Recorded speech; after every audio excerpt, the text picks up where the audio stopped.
പ്രപഞ്ചത്തിലൂടെ പ്രപഞ്ചനാഥനിലേക്ക്. ഈ പ്രപഞ്ച വസ്തുക്കൾ ദൈവസാന്നിധ്യം അറിഞ്ഞ കൊച്ചുത്രേസ്യ പ്രകൃതിയിലെല്ലാത്തിനെയും സ്നേഹിച്ചു.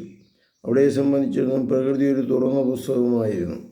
മഞ്ഞിലും മന്ദമാരുതലിലും സൂര്യനിലും ഇടിമിന്നലിലും മാമലകളിലും സമുദ്രത്തിൻ്റെ ഇരമ്പലുകളിലും ദൈവസാന്നിധ്യത്തെ അവൾ ദർശിച്ചു.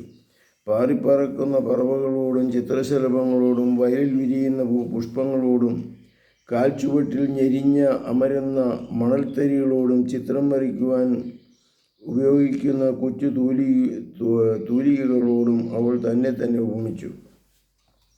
യേശുവിൻ്റെ ബഹുമാനപ്പെട്ട ആഗ്നസമ്മയ്ക്ക് സമർപ്പിച്ച പ്രബന്ധത്തിൻ്റെ പേര് തന്നെ ഒരു കൊച്ചു വെള്ളപ്പൂവിൻ്റെ വസന്തകാല ചരിത്രം എന്നാണ്. അത് വായിച്ചു തുടങ്ങുമ്പോൾ തന്നെ അവളുടെ പ്രപഞ്ച ദർശനം നമുക്ക് കാണുവാൻ സാധിക്കും. കൊച്ചുത്രേസ്യയുടെ തന്നെ വാക്കുകളിൽ, പ്രകൃതിയാകുന്ന പുസ്തകം അവിടുന്ന് എൻ്റെ കൺമുമ്പിൽ തുറന്നു വച്ചു. അവിടുന്ന് സൃഷ്ടിച്ച എല്ലാ പുഷ്പങ്ങളും അഴകുള്ളവയാണെന്നും റോസിൻ്റെ കാന്തിയും ലില്ലിയുടെ വെണ്മയും കുഞ്ഞു വയലറ്റിൻ്റെ സൗന്ദര്യത്തെയോ ഡെയ്സിയുടെ ആകർഷണത്തെയോ സാരല്യത്തെയോ നിർമ്മാർജ്ജനം ചെയ്യുന്നില്ലെന്നും തനിക്ക് ബോധ്യമായി.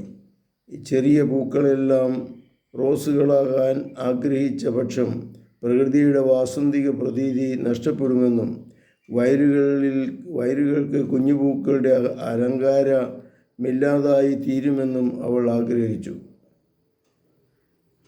പരിശുദ്ധ പരമദിവ്യകാരുണ്യത്തിന് നേരവും ആരാധനയും സ്തുതിയും പുകഴ്ചയും ഉണ്ടായിരിക്കട്ടെ. ഈശോ മിശിഹായ്ക്കും സ്തുതി.